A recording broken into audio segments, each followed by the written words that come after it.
délimité d'un côté par la nécessité, pour moi, de répondre à vos questions au nom du droit à l'information d'intérêt Je public. regarde ce que les autres disent, mais moi je peux pas mettre mon grain de sel sur des sujets que je suis et que je vois traiter. Comment vous dire, un bijou d'impartialité. Et délimité de l'autre par cette clause de loyauté, c'est son nom, que j'ai dû signer quand j'ai quitté l'entreprise. On peut rien dire quoi en fait, on est complètement poussé. Bonjour à tous. Ces dernières semaines, on assiste à une véritable explosion des actes de violence dans la ville de Rennes. Trafic de drogue, agressions et même des meurtres à l'arme blanche. Des faits divers dont on n'entendait presque pas parler auparavant. Mais qu'est-ce qui explique cette recrudescence ? Pourquoi ces événements prennent-ils une telle ampleur maintenant ? À partir de là, on s'est posé quelques questions. Pourquoi les médias attendent-ils que ces actes atteignent de telles violences avant d'en parler ? On a travaillé pendant des semaines sur la censure du journalisme, et dans cette vidéo, j'ai le plaisir d'accueillir un journaliste qui va nous éclairer sur la situation actuelle. Alors, restons ensemble pour comprendre ce qui se passe. Bonjour Roger, pouvez-vous vous présenter s'il vous plaît ? Roger Bendaillan, je suis grand reporter à France Télévisions depuis 40 ans.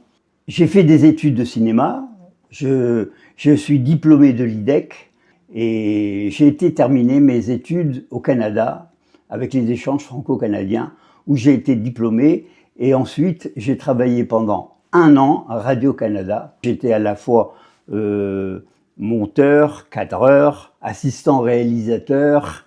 Donc je suis rentré en France et j'ai été chassé par les ingénieurs de France Télévisions. Et j'ai accepté, je suis rentré, je suis resté 40 ans à France Télévisions.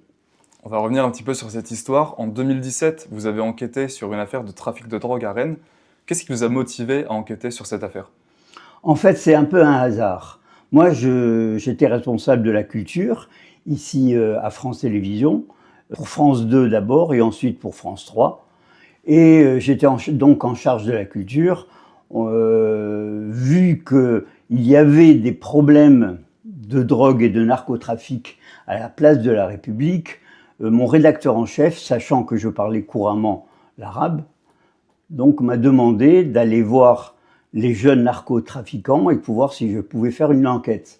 Ça m'a intéressé et effectivement, j'ai donc traité le problème. Et le problème qu'il y avait, c'est que les narcotrafiquants qui étaient en place de la mairie devenaient des prédateurs la nuit.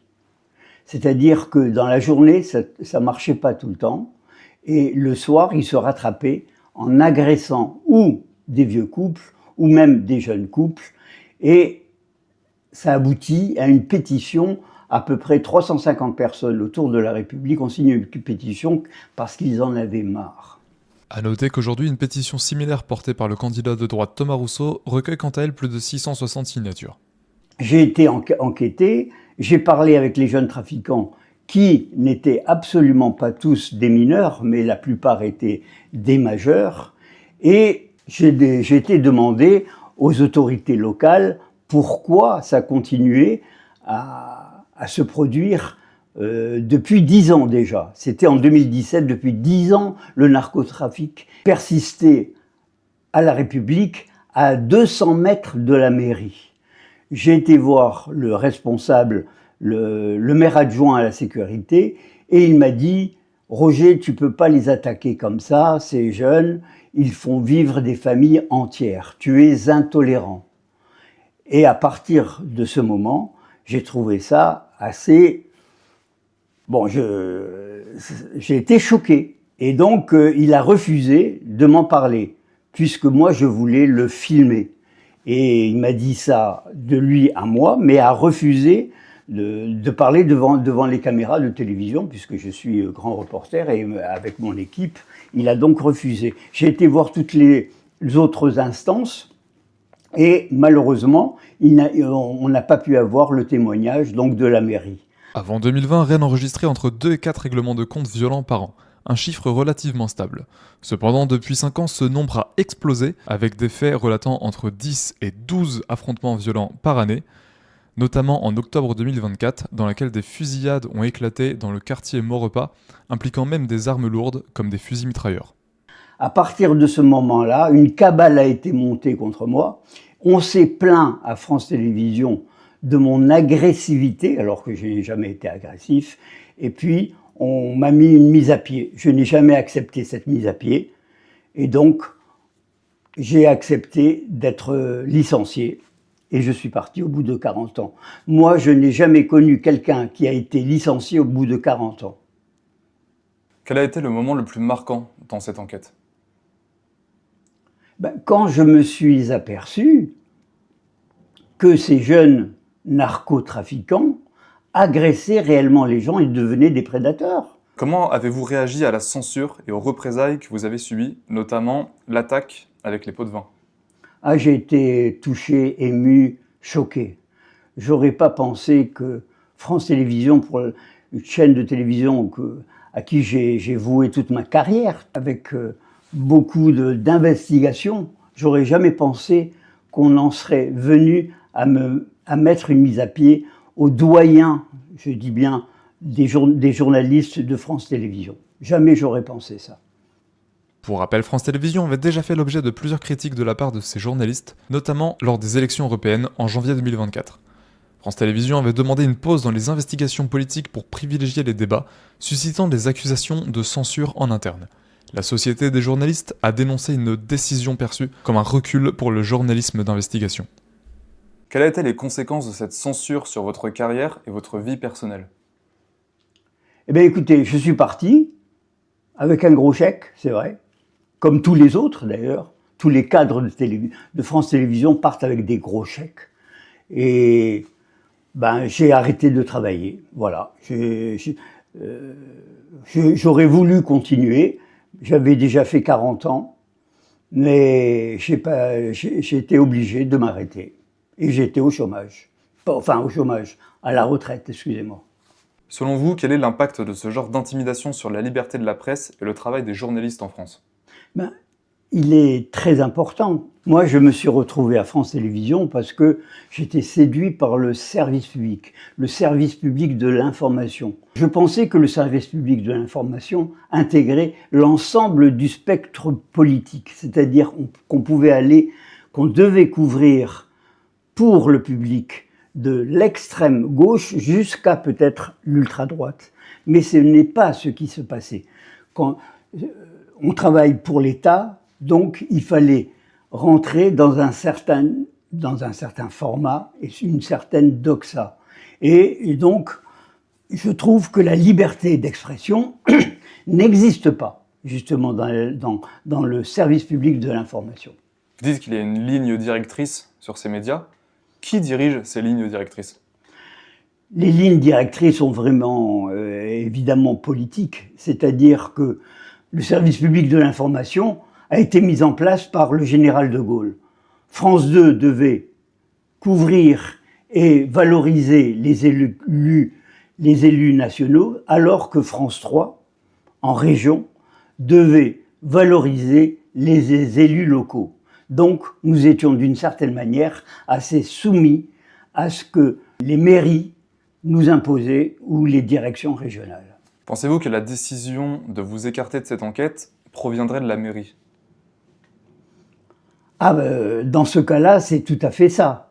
Le sujet m'a été commandé par le rédacteur en chef pour le journal télévisé, un 6 minutes à l'intérieur des 20 minutes que l'on diffuse régulièrement tous les jours, et on m'a convoqué pour me demander de le retoucher. Évidemment, je n'ai pas accepté, et le sujet a été censuré. Il a été relégué plusieurs semaines après, non pas à 19h dans le journal télévisé, mais très tard le soir, et donc énormément altéré.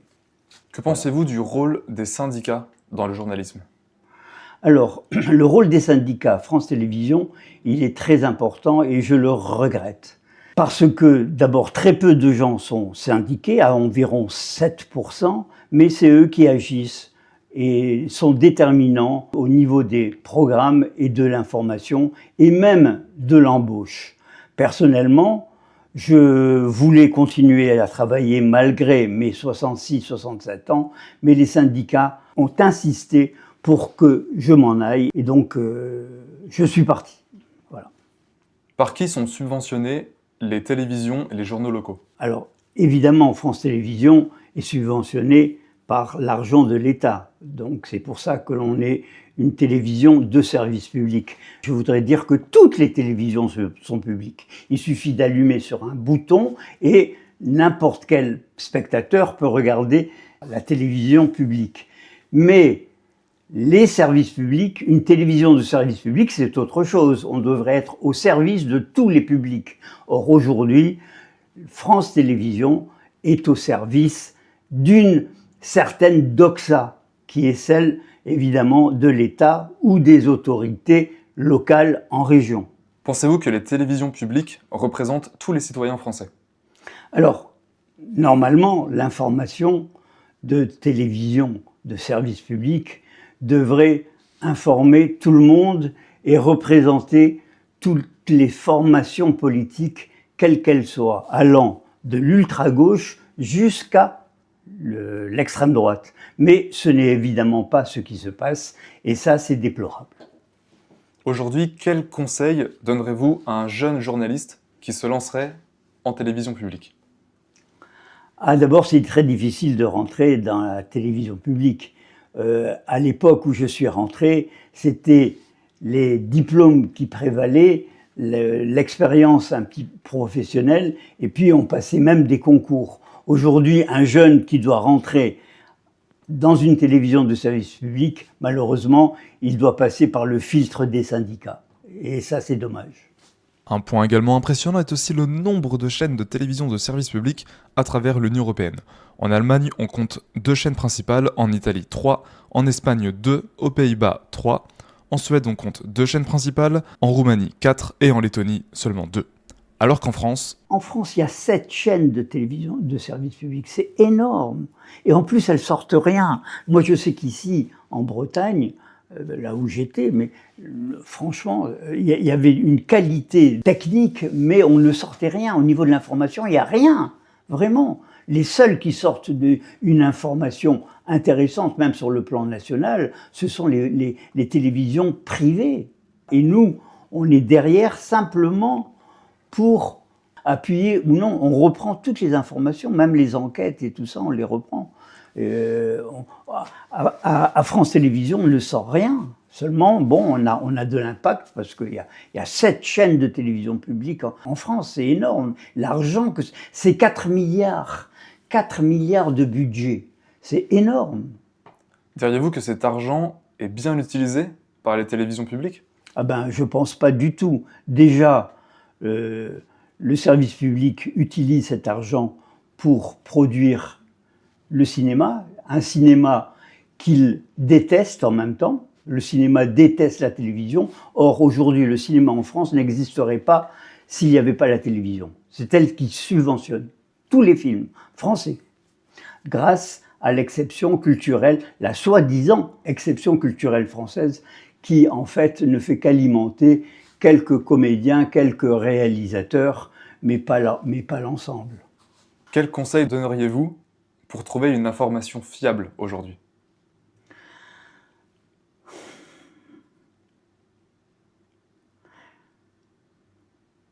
Je ne pourrais pas répondre. C'est très difficile. Non, franchement, c'est très difficile. Personnellement, après avoir travaillé 40 ans dans le service public de l'information, je trouve que nous n'avons rien trouvé d'extraordinaire. Si on devait vous donner une morale à cette histoire, c'est que l'argent du contribuable injecté dans les médias publics ne sont encore une fois pas correctement utilisés. Que des médias privés et indépendants argumentent leurs faits avec leur opinion politique, ça, pourquoi pas. Après tout, ils font ce qu'ils veulent, c'est leur argent, ils sont plus considérés comme des entreprises. Mais dès que de l'argent public entre en jeu, ne devrait-on pas couvrir les faits de façon neutre, ou du moins avec l'ensemble des opinions politiques ? En tout cas, aujourd'hui en France, c'est loin d'être le cas. Ce que l'on vous conseille, c'est de développer votre esprit critique et de vous informer par des médias indépendants. Les médias indépendants, aujourd'hui, ont pris le relais des chaînes principales. Les jeunes ne regardent plus vraiment la télé, ils s'informent particulièrement par les réseaux sociaux, et aujourd'hui c'est le meilleur moyen de couvrir l'ensemble des opinions politiques et l'ensemble des points de vue à travers les médias. Merci à vous de nous avoir regardés, et on se retrouve très prochainement pour une nouvelle enquête.